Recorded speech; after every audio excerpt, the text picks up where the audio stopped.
मेरे मैथ में 73 थे, ठीक है, और रीजनिंग में 86 और इंग्लिश में 123 और जीएस में 75 थे। मतलब जीएस में पूरा कंप्लीट आप 75 मार्क्स कैसे ले आए? एक बात बता रहा हूँ, 2016 में आपने कोचिंग किया, 2016 में ही आपका CHSL हो गया, तो फिर उसके बाद आप CGL में ही सोच रहे थे कि और भी कुछ करने का इरादा है आगे आपका? फिर ये था कि मतलब बिजनेस तो कर सकते नहीं थे कुछ भी, ठीक है, ट्राई भी किया मैंने कि दोस्तों के साथ मिलकर कुछ और ट्राई कर लेते हैं कि SSC में तो हो नहीं रहा, 2-2 ढाई साल का एग्ज़ाम लेती है, उसमें भी बहुत सारी चीज़ें हो जाती हैं, करप्शन वगैरह, तो फिर ट्राई किए लेकिन हुआ नहीं। फिर अब UPSC के लिए टाइम नहीं था, उस टाइम पोस्टल सिस्टम में बहुत वर्कलोड था, तो टाइम नहीं मिलता था, कई बार तो 9 बजे सुबह आऊँ, रात के 8 बजे गया हूँ। अच्छा, पोस्टल असिस्टेंट में बहुत काम है, आप कहते हो? हाँ, तो थोड़ा अब तो थोड़ा स्टाफ आ गया है तो अब कम हो गया है, लेकिन पहले अच्छा खासा था, ठीक है, तो उस वजह से फिर यही था कि कुछ और हो नहीं रहा था। फिर बाद में जाके फिर सोचा कि SSC करते हैं, और फिर दिमाग में ये भी होता था कि SSC में सिलेक्शन हो भी गया तो अच्छी रैंक नहीं आएगी, साउथ मिलेगी, और दिल्ली में सेटल हो गया हूँ सही से ठीक ठाक। ओके। तो ये भी तो बच्चे बोलते थे क्या करेगा SSC करके, कि रैंक तो अच्छी ला नहीं पाएगा, क्योंकि जॉब के साथ अच्छी रैंक लाना मुश्किल होता है, क्योंकि अच्छा पढ़ना पड़ेगा उसमें ज़्यादा, ठीक है। लेकिन फिर मैं ऐसा करते हैं, कोई नहीं। मेरा एक दोस्त था वीरेंद्र, तो वो भी KD कैंपस से ही पढ़ा है, उसने भी मेंशन किया था, तो हम दोनों ने मिलकर तैयारी करी, वो MTS था। अच्छा। हाँ, तो उसका भी CSS में हो गया सिलेक्शन, 22 में। ओके। हाँ।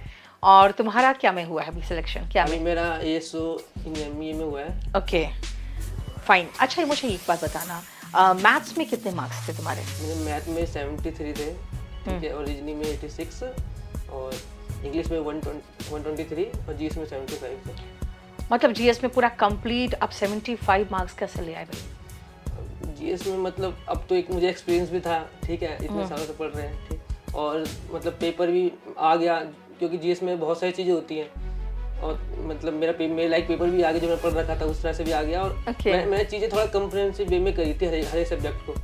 मतलब बच्चे जीएस को मतलब सोचते हैं कि बहुत बड़ा सिलेबस है तो उसको सही से नहीं करते, थोड़ा थोड़ा इंपॉर्टेंट पढ़ लिया, कहीं से यहाँ से पीडी उठा ली, किसकी वीडियो देख ली, उसकी वीडियो देख ली करके, और लूसन का थोड़ा पढ़ लिया, तो उससे चले जाते हैं। उससे पहले काम चल जाता था जब मतलब ओल्ड पैटर्न था, अब जो नया पैटर्न है उसमें तो मार्क्स ज़्यादा हो गया है, तो उस वजह से थोड़ी मतलब उस तरह से तैयारी काम नहीं आएगी, हमको चीज़ों को थोड़ा ढंग से पढ़ना पड़ेगा, हर सब्जेक्ट को, हर टॉपिक को सही से पढ़ते हैं, जैसे हम ग्रामर पढ़ते हैं मैथ में, सब्जेक्ट एग्रीमेंट, ठीक है, ऐसे बाकी भी है, नाउन वगैरह सही से पढ़ते हैं, हर एक टॉपिक को उसकी प्रैक्टिस करते हैं। जैसे जीएस में भी जियोग्राफी हो गया, पॉलिटी हो गया, हर टॉपिक को सही से पढ़ना है, उसकी प्रैक्टिस करनी, प्रीवियस ईयर लगाने।